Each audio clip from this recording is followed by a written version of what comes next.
Boa noite, meus queridos irmãos. Estamos aqui para mais uma noite de culto ao Senhor. Louvamos a Deus pelo privilégio que nós temos hoje de cultuar a Deus, de orar ao Senhor, de buscar a sua vontade, de hoje estarmos juntos aqui para engrandecer o nome do nosso Deus, estudar a sua palavra e aprender mais daquilo que o Senhor espera de cada um de nós. Eu quero agradecer a todos vocês da Igreja Presbiteriana de São José dos Campos, que estão participando conosco, aos nossos internautas, que estão vendo em outras cidades, em outros estados, em outros países. Que Deus possa visitar a sua vida neste tempo de estudo. E eu quero, neste momento, agradecer ao Senhor por isso com uma oração. Quero convidar você a fechar os teus olhos, onde quer que você esteja, se está em família, dê as mãos, vamos estar juntos em oração, neste momento especial. Vamos orar juntos agora? Amado e bondoso Deus, nós te louvamos por essa noite. Nós te agradecemos porque o Senhor se faz presente nesta noite, em cada lar, em cada família, onde quer que nós estejamos agora acessados, ó Pai, nesse estudo bíblico desta noite. E nós sabemos, ó Deus, que o Senhor está aqui para nos abençoar, para falar aos nossos corações e nos ministrar. Por isso, nesta noite, eu quero te pedir que o Senhor nos abençoe. Que o Senhor abençoe a Igreja Presbiteriana de São José dos Campos, os seus membros. Oramos por aqueles que se encontram enfermos, que o Senhor os visite, que o Senhor os toque, que o Senhor cumpra a sua vontade. Oramos pelos projetos, pelas intenções do nosso coração que qualificam o teu nome. Pedimos que o Senhor nos abençoe. Confiamos, ó Pai, que o teu amor é sobre cada um de nós e pedimos, ó Pai, que o Senhor perdoe os nossos pecados e nos ajude a compreender a sua vontade nesta noite. Nos abençoe, é o que eu te peço em nome do Senhor Jesus, Pai. Amém e amém.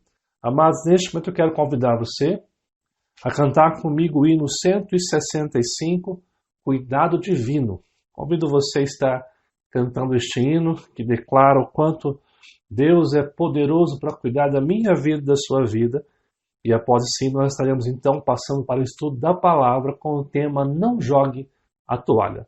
Vamos cantar juntos este hino neste momento.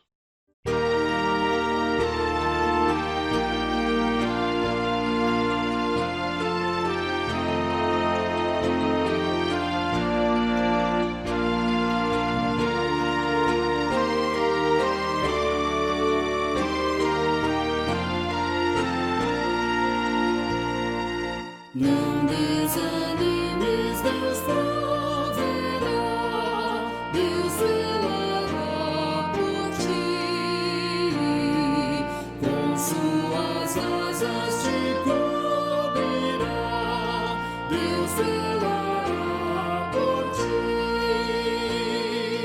Deus cuidará de ti, na tua dor, com todo amor, jamais te deixará, Deus cuidará de ti. Se no teu peito vibrar a dor, Deus velará por ti. Tu já provaste seu grande amor, Deus velará por ti. Deus cuidará de ti, na tua dor, com todo amor,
Bem, amados, estamos aqui para estudo bíblico nessa noite e eu quero trazer esse tema para você que vai aparecer na sua tela. Não jogue a toalha.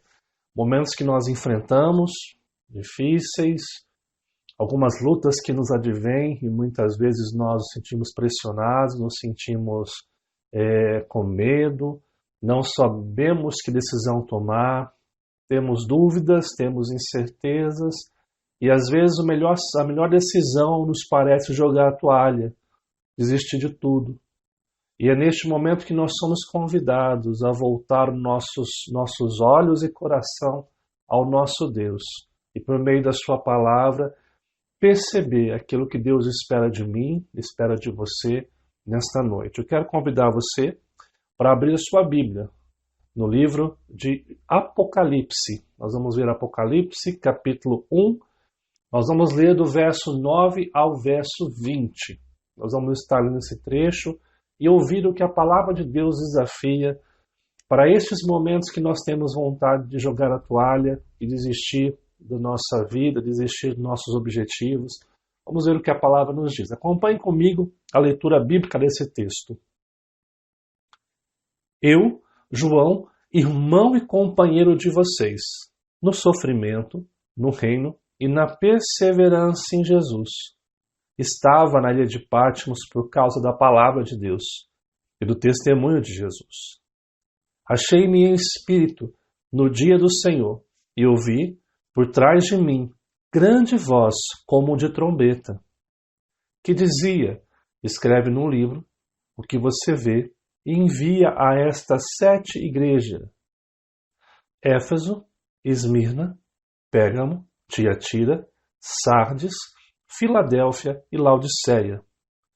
Voltei para ver quem falava comigo, e voltado vi 7 candeeiros de ouro, e no meio dos candelabros um semelhante a filho de homem, com vestes talares e cingindo a altura do peito com uma cinta de ouro. A sua cabeça e cabelos eram brancos como a alva lã, como neve, os olhos como chama de fogo, os pés semelhantes ao bronze polido, como que refinado numa fornalha, a voz como voz de muitas águas. Tinha na mão direita 7 estrelas, e da boca saía-lhe uma afiada espada de 2 gumes. O seu rosto brilhava como o sol na sua força. Quando o vi, caí aos seus pés como morto. Porém, ele pôs sobre mim a mão direita, dizendo: não temas, eu sou o primeiro e o último, e aquele que vive. Estive morto, mas eis que estou vivo pelos séculos dos séculos, e tenho as chaves da morte e do inferno. Escreve, pois, as coisas que viste, e as coisas que são, e as que hão de acontecer depois destas. Quanto ao mistério das 7 estrelas que viste na minha mão direita, e os 7 candelabros de ouro, as 7 estrelas são os anjos das 7 igrejas, e os 7 candelabros são as 7 igrejas. Amados irmãos, encontramos aqui um texto onde João está exilado na ilha de Patmos. Então, rapidamente, deixa eu apresentar o contexto que nós temos por trás desse texto, que está acontecendo nesse momento histórico. Em primeiro lugar, esse texto retrata um período de intensa perseguição aos cristãos, iniciado por Nero até Constantino. Nós temos ali na história o início da perseguição com Cláudio, o imperador Cláudio, mas essa perseguição vai se tornar acirrada, mais cruel, a partir de Nero. Nero, dos 14 bairros que nós temos de Roma, ele vai incendiar 10 e vai colocar a culpa deste incêndio nos cristãos. E aí então os cristãos começam a ser perseguidos de forma muito cruel. É nesse contexto que o apóstolo João ele é deportado como preso político para a ilha de Patmos pelo imperador Domiciano, com a intenção de matar a última referência apostólica. A ideia de Domiciano era colocar João lá, e sendo ele o último apóstolo vivo daqueles que caminharam com Jesus. Ele vai então, a ideia é que quando ele for exilado, o evangelho iria acabar. Então ele é preso político numa ilha longe, abandonada. Esse contexto, amados, leitores de Apocalipse eram cristãos que estavam enfrentando a dor do martírio. Nesse momento histórico, foi um momento muito cruel, onde os cristãos eram jogados nas arenas para ser comidos pelos leões. Alguns historiadores vão nos dizer que neste período histórico, amados, faltou-se madeira para queimar e crucificar os cristãos. Existe relatos neste momento que uma importante via de fluxo comercial ali em Roma, haviam estacas sendo colocadas nessa rua e os cristãos eram queimados vivos para iluminar o caminho durante a noite. Era um cheiro horrível, era uma situação muito complicada que esses irmãos estavam vivendo. E é neste contexto, amados, que João está apresentando os seus motivos. Por que desse sofrimento? Quando você vê a situação que está ali, a pergunta que surge é como não desistir numa situação como essa? Como continuar confiando no Evangelho? Como continuar vivendo na perspectiva do reino de Deus em situação como essa? O verso 9 inicia da seguinte maneira: Eu, João, irmão e companheiro de vocês, no sofrimento, no reino e na perseverança de Jesus, estava na ilha de Patmos. Ele fala que ele é irmão, companheiro desses irmãos que estão sofrendo, né? Porque João está ali exilado, mas sabe de todo o sofrimento que a igreja tem passado. Ele fala, eu sou companheiro, irmão de vocês no sofrimento, no reino, porque nós somos cidadãos do reino de Deus, e a perseverança da justiça. Interessante que ele diz que ele está na ilha de Patmos como exilado, não porque ele cometeu um crime, mas por causa da palavra e do testemunho de Jesus. O motivo por que João está ali é que João vive a perspectiva do reino de Deus na sua vida. Então, a pergunta que surge nesse momento é como não jogar a toalha? Como não desistir em momentos como este? Nessa noite eu queria apresentar aqui no estudo bíblico 3 motivos ou 3 razões por que nós não devemos jogar a toalha e por que João não joga a toalha numa situação como essa. O primeiro motivo que eu quero pontuar é percebendo que não estamos sozinhos. Nós não estamos abandonados. Olha só o que o texto fala no verso 10. O texto fala, achei-me em espírito no dia do Senhor e ouvi por trás de mim grande voz como de trombeta. Alguns detalhes importantes do texto. Primeiro, aqui fala o dia do Senhor, uma referência ao domingo. Era o dia que os cristãos comemoravam a ressurreição. Então, no domingo, provavelmente pela manhã, João diz que ele se achou em espírito. E aqui a ideia de espírito é que João estava em oração. Perceba que, diante da dor e do sofrimento, do exílio, diante do problema que João enfrenta, ele não está reclamando, não está murmurando, João está buscando ao Senhor. João está rendido ao Senhor. E é nesse contexto em que João, diante da dor e do sofrimento, está diante do Senhor em oração, que o texto diz que ouviu por trás de mim grande voz, como de trombeta. A ideia de que enquanto ele orava, uma voz veio na direção dele. Ou seja, Jesus vai ao encontro de João. Perceba que, em meio às lutas que nós enfrentamos, em meio a esta impressão que eu e você tem de que estamos abandonados, de que estamos sozinhos, quando nós voltamos os nossos olhos a buscar ao Senhor, Deus vai ao nosso encontro através do teu Santo Espírito. Interessante que Jesus vai ao encontro de João, mas ali ele vai mostrar algumas coisas fundamentais a João. Olha só o que fala os versos 12 e verso 13. Voltei-me para ver quem falava comigo. Voltando-me, vi 7 candelabros de ouro.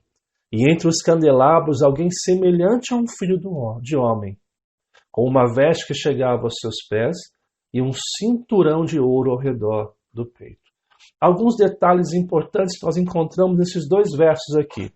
A parte que fala, voltei para ver quem falava comigo, e quando ele vê os 7 candelabros de ouro, é uma referência à igreja, ao povo de Deus. Se você ler o verso 20, você vai encontrar a explicação desse trecho. Ou seja, quando João se volta para ver essa voz, quem João vê é a igreja de Deus e a sua liderança. O texto fala que entre os candelabros ou entre a igreja, alguém semelhante a um filho de homem. E aqui é uma referência à pessoa de Jesus Cristo. Aqui João toma emprestado a definição que você vai encontrar em Daniel, capítulo 7, nos versos 13 e 14, que fala de Jesus como esse filho de homem. Então, recapitulando aqui, João olha para trás para ouvir essa voz, ele vê a igreja, e no meio da igreja ele vê o Senhor Jesus Cristo, o Senhor ressurreto. E quando ele fala que este filho de homem estava com uma veste que chegava aos seus pés, um cinturão de ouro ao redor do peito, é uma figura que expressa o quê? O sacerdote. Quem era o sacerdote neste contexto? É aquele que intercedia pelos homens diante de Deus. É o nosso mediador entre nós e Deus. Ou seja, quando João está naquela situação buscando o Senhor, Jesus vai ao encontro dele por meio dessa manifestação, dessa teofania, onde ele escuta essa voz como de trombeta. E quando ele olha para trás, ele vê a igreja perseguida que estava sofrendo, mas no meio da igreja estava o Senhor Jesus ressurreto, conduzindo e protegendo a igreja. Ou seja, João tem clareza de que ele não está abandonado em meio à dificuldade, em meio à luta. E é interessante aqui, amados, porque o pastor Hernandes fala uma coisa muito interessante, que diz o seguinte: Roma pode até proibir João de ter contato com seus irmãos perseguidos, mas não pode proibir João de ter contato com o trono de Deus. O mundo não pode proibir o nosso contato com o céu. Interessante isso, amados, porque você percebe que nos momentos que nós estamos em dificuldades, a gente acha que está sozinho, que Deus esqueceu da gente, que Deus não ouve a nossa oração, e o texto mostra exatamente ao contrário. João, quando vê, ele olha a igreja, Jesus no meio da igreja, intercedendo, protegendo, cuidando do seu povo. Como você vê no gráfico abaixo, é esta a visão que João tem. A igreja, Jesus Cristo no meio, intercedendo. Então, a primeira lição que nós tiramos desse estudo, desse trecho da palavra de Deus, é que nós não estamos abandonados. Por mais difícil que seja o seu momento, por mais complexo, complicado e atribulado seja o momento que você tem vivido, Deus não te abandonou. Deus está contigo, Deus está lhe protegendo. Uma segunda lição que nós entendemos que o texto nos traz é percebendo quem Jesus é. Olha só o que fala o verso 14, 15 e 16. E a sua cabeça e cabelos eram brancos como a alva lã, como neve, os olhos como chama de fogo, os pés semelhante ao bronze polido, como que refinado numa fornalha, a voz como voz de muitas águas. Tinha na mão direita 7 estrelas, e da sua boca saía-lhe uma espada afiada de 2 gumes. O seu rosto brilhava como o sol na sua força. E aqui é interessante, amados, porque a visão que nós temos aqui, esses relatos, essas figuras de linguagem que João está expressando a respeito da sua visão de quem Jesus Cristo é, são tentativas de explicar quem Deus é. Porque no final ele vai declarar que Deus não pode ser descrito, tamanha glória, tamanho poder. Mas rapidamente, deixa eu colocar para você aqui o que cada figura de linguagem significa. Quando o texto fala que a sua cabeça e cabelos eram brancos como a alva lã, como neve, significa que ele é grande em dignidade e sabedoria. Jesus é digno, Jesus é poderoso, ele é grande em sabedoria. Ele tem o conselho que eu e você precisamos para caminhar nesta vida. Só ele tem o conselho necessário para transformar a nossa história e mudar completamente a nossa vida. Quando o texto diz que os seus olhos eram como chama de fogo, significa que nada foge ao seu olhar. A ideia é que Deus pode sondar o mais profundo, aquilo que eu e você não consegue ver. Jesus consegue penetrar com seus olhos, com a sua visão, e nada foge ao seu olhar. Não há injustiça nesse mundo que Deus não esteja vendo.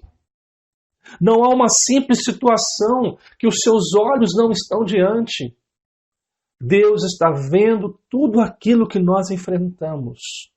Cada lágrima que sai dos nossos olhos, cada sentimento que está no mais profundo do nosso ser, Jesus, ele consegue ver. Quando o texto fala que os pés semelhantes como bronze polido, como que refinado numa fornalha, no verso 15 é uma expressão que diz que ele tem poder para julgar, ele tem competência. E aqui competência não que lhe foi dado, mas que faz parte do ser próprio de Deus. Ele é um Deus que pode julgar toda e qualquer causa. Ele é o perfeito juiz, ele é o reto juiz, ele pode julgar e tem competência para julgar e para tratar de forma reta, de forma justa as nossas causas. Quando o texto diz, amados, que a voz como de muitas águas, e também que da sua boca sairia uma espada afiada de 2 gumes, você vê isso no verso 15, no verso 16, as duas expressões significam que a palavra final é de Deus. É a palavra final de Deus, como se fosse um ponto final. Não importa, amado irmão, amada irmã, aquilo que a gente está enfrentando, o ponto final dessa história só pode ser dado pelo Senhor de todas as coisas. Aquilo que a gente vivencia hoje não é o ponto final, não é o fim da história. O fim da história só pode ser dado por aquele que é Senhor sobre todas as coisas. Eu gosto muito de uma frase que eu sempre carrego comigo, que é o seguinte: no final, tudo dá certo. Se não deu certo ainda, é porque não é o final. Então, amados, perceba que a expressão fala que Deus, o Senhor, ele tem a palavra final da nossa história. Então, o nosso destino final não é a enfermidade, não é a derrota para a enfermidade, não é a luta que eu venho enfrentando, mas é aquilo que Deus preparou por mim. A sua palavra diz que nem olhos viram, nem ouvidos ouviram, nem jamais penetrou no coração humano que Deus tem preparado para aqueles que o amam. O texto continua dizendo também que tinha na mão direita 7 estrelas, e aqui a mão direita é um símbolo bíblico de autoridade, então significa ele tem autoridade ou poder de agir e governar. Deus não está submisso a nenhum governo, a nenhuma alguma linha de pensamento, alguma autoridade, porque ele tem toda a autoridade, ele tem todo o poder para governar e agir conforme lhe bem parecer. O texto fala que o seu rosto brilhava como o sol na sua força, no verso 16, e aqui significa uma glória indescritível. Depois de descrever quem Jesus é, João chega à conclusão que não há como descrever a grandeza, o poder, a soberania de Deus. Quando João olha para a sua dificuldade, o que João vê é um Deus, como mostra o gráfico aqui, amados. Grande dignidade e sabedoria, que nada foge ao seu olhar, que tem poder para julgar, tem competência, que tem a sua palavra final, o ponto final da nossa história, que tem autoridade, ou seja, poder de agir e governar, e que a sua glória é indescritível. Quando você olha para isso, seu coração se acalma em perceber quem Jesus é. Naquele contexto em que João estava quase jogando a toalha, Jesus vai ao encontro dele, mostrando que João não estava abandonado e mostrando quem ele era, para que edificasse a fé no coração de João. E mais uma coisa muito importante, amados, com 2 textos que eu quero concluir aqui esse ponto, 2 textos fantásticos, um Jeremias 10:6, que diz o seguinte: não há absolutamente ninguém comparável a ti. Ó Senhor, tu és grande, e grande é o poder do teu nome. Ainda o mesmo escritor, Jeremias 32:17, diz o seguinte: ah, soberano Senhor, tu fizestes os céus e a terra, pelo teu grande poder e por teu braço estendido, nada é difícil demais para ti. São textos que mostram a grandeza do Deus que nós servimos. Ou seja, 3 motivos, 3 razões porque não devemos jogar a toalha. Primeiro, porque nós não estamos abandonados.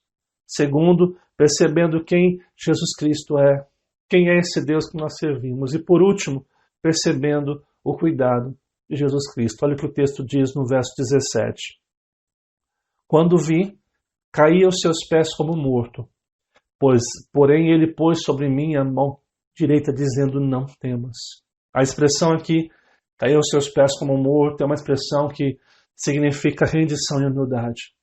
Diante dessa visão, João se sente sem condições de falar algo. Ele se prostra aos pés de Jesus. E aí o texto fala que quando porém, Jesus pega e põe a mão direita sobre ele e diz, não temas. E a palavra aqui, não temas, significa que João não precisa ter medo. A palavra de Deus nos fala 365 vezes, não temas, não tenha medo, não se assombre, não se assuste. E por que João não precisa ter medo? Porque Jesus revela aqui para João o seu cuidado e a sua proteção. Vejamos o que o texto fala. O texto fala, não tenha medo. Versos 17 e 18.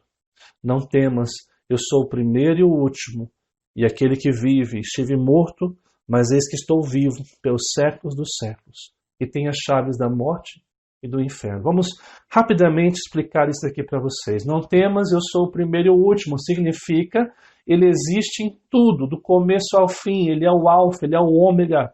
Ou seja, antes que houvesse mundo, ele já existia. E na eternidade ele sempre existirá. Ou seja, um Deus que é atemporal, que está além do tempo, além do início e do fim. É um Deus que está cuidando das nossas vidas. Não é um Deus limitado pelo tempo, pelas circunstâncias como eu e você. O texto fala, não temas, e aquele que vive, estive morto, mas eis que estou vivo pelos séculos dos séculos. Significa, não está morto, mas vive. O grande fundamento da nossa fé é a ressurreição de Jesus Cristo. É o Deus que venceu a morte. É um Deus que ressurgiu para nos dar a vida, e a vida conforme Ele deseja, a vida em abundância. Ele está vivo. Ele está vivo pelos séculos dos séculos, pela eternidade. O nosso Deus não está morto numa cruz. O nosso Deus ressurgiu. E por último o texto fala, não temas, eu tenho as chaves da morte e do inferno. E aqui significa, tem poder sobre o impossível. A morte não pôde segurá-lo, assim como a morte não pode nos deter.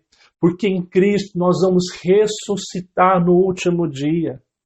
Não é a morte, não é o inferno que poderá nos separar do amor de Deus que está em Cristo Jesus. Porque João não precisa ter medo, porque o Deus que nós servimos, que diz não temas, existe em tudo do começo ao fim, não está morto, mas vive, tem poder sobre o impossível.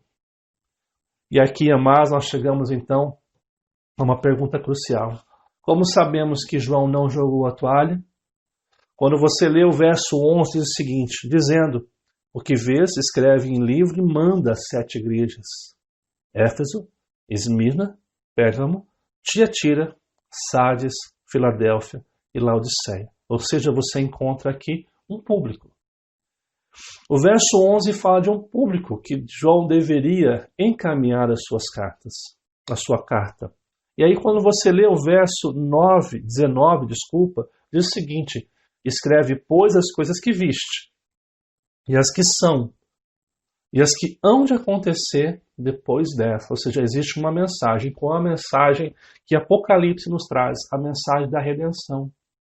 Que mesmo diante da luta, da dificuldade, Deus está conosco. Que diante das tribulações que nós enfrentamos, das crises que nós vivenciamos, o Senhor Jesus está conosco. Por mais que pareça que a igreja está perdida, que os tempos são ruins, existe um Deus que está no meio da igreja, conduzindo o seu povo, intercedendo diante do Pai por esta igreja.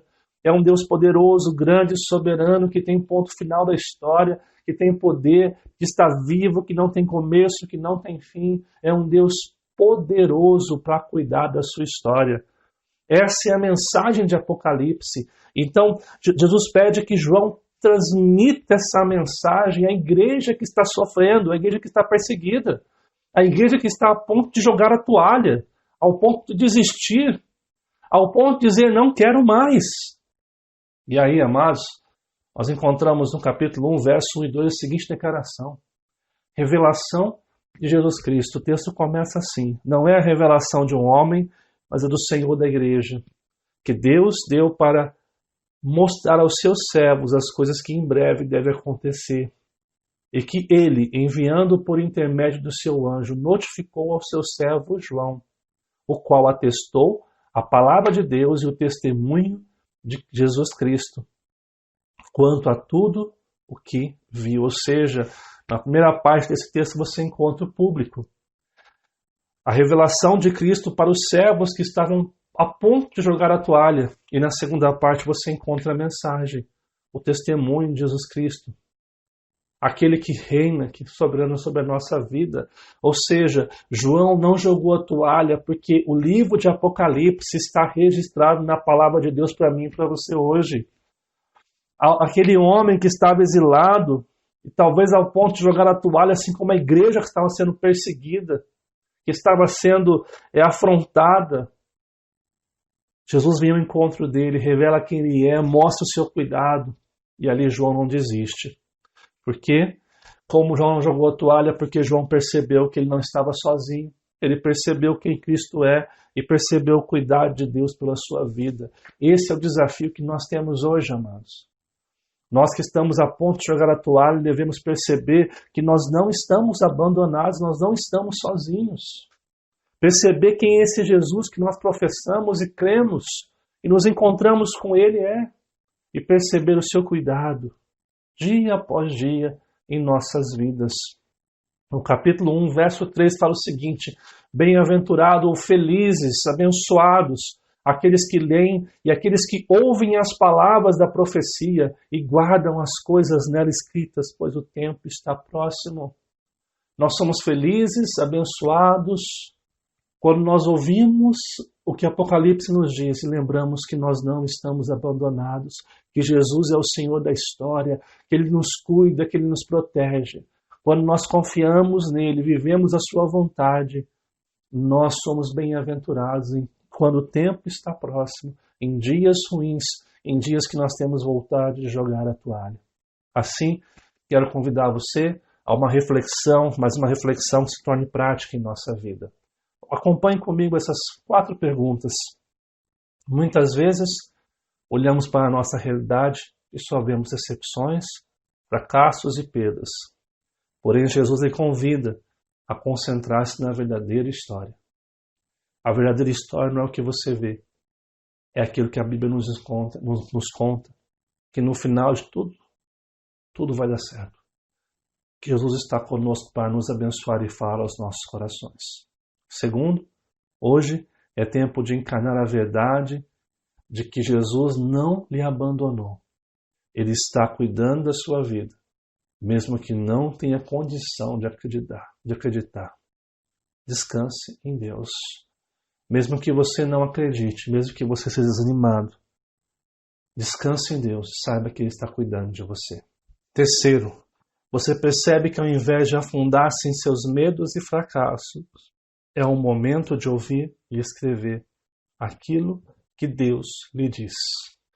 Você entende que é nesse momento que você deve se voltar para Deus e confiar no seu cuidado, confiar na sua proteção. Quarto e último, Jesus morreu na cruz para salvar sua vida. Por isso, nesta noite, você precisa entregar-se completamente a Ele e desfrutar da paz que tanto deseja. Você deseja entregar-se a Jesus? Esse é um tempo em que você deve entregar-se completamente a Ele e confiar plenamente no seu cuidado. Se você ainda não conheceu a Jesus, eu quero convidar você hoje a entregar a sua vida a Ele e confiar que Ele tem poder para cuidar da sua história, do seu destino e da sua vida. Se você é um cristão temente a Deus, eu quero convidar você a nessa noite render-se completamente a Deus e confiar no cuidado de Deus. Que nós possamos olhar para esse texto de Apocalipse, onde João descreve o cuidado de Deus, quem Deus é, e mostra e percebe que não está sozinho. Que nós possamos perceber isso nesta noite e não jogar a toalha, mas descansar no Deus que tem poder sobre todas as coisas. Que Deus abençoe grandemente a sua vida por meio da reflexão na sua palavra. Eu quero neste momento convidar você a estar orando comigo, agradecendo por este culto nesta noite, por esse estudo bíblico. Que Deus abençoe poderosamente a sua vida. Vamos orar? Deus, amado e bondoso Pai, nós te louvamos por esta noite, te louvamos porque o Senhor se faz presente para nos abençoar, para trabalhar em nossos corações. Eu quero pedir, ó amado e bondoso Deus, que o Senhor esteja trabalhando e cuidando das nossas vidas. Em nome de Jesus. Muito obrigado pela tua palavra que nos mostra o quão grande tu és, tão poderoso, e o teu cuidado para com a minha vida e a vida dos meus irmãos. Que nesta noite o Senhor nos visite poderosamente. Que aqueles, ó Pai, que estavam desanimados, que estavam pensando em jogar a toalha, sejam reavivados por Ti, reanimados e percebam que o Senhor está conosco, mesmo quando os nossos olhos, mente e coração não conseguem perceber isto. Que o Senhor abençoe a Tua igreja, que o Senhor nos dê força para caminhar em meio às lutas e dificuldades. Abençoe o Teu povo, abençoe esta igreja, abençoe aqueles que estão participando conosco nesta noite de transmissão. Abençoe o Teu povo, ao conselho desta igreja, ao reverendo Knight, que o Senhor possa estar cuidando dele neste tempo de descanso. Abençoa a Tua igreja, abençoa o Teu povo. É o que nós pedimos em o nome do Senhor Jesus. Que Deus abençoe e que a graça do nosso Senhor e Salvador Jesus Cristo, o amor do nosso eterno e bondoso Deus e as doces consolações do Espírito Santo sejam com todos vocês, hoje e para todos sempre. Amém. Que Deus abençoe, uma boa noite debaixo da presença de Deus.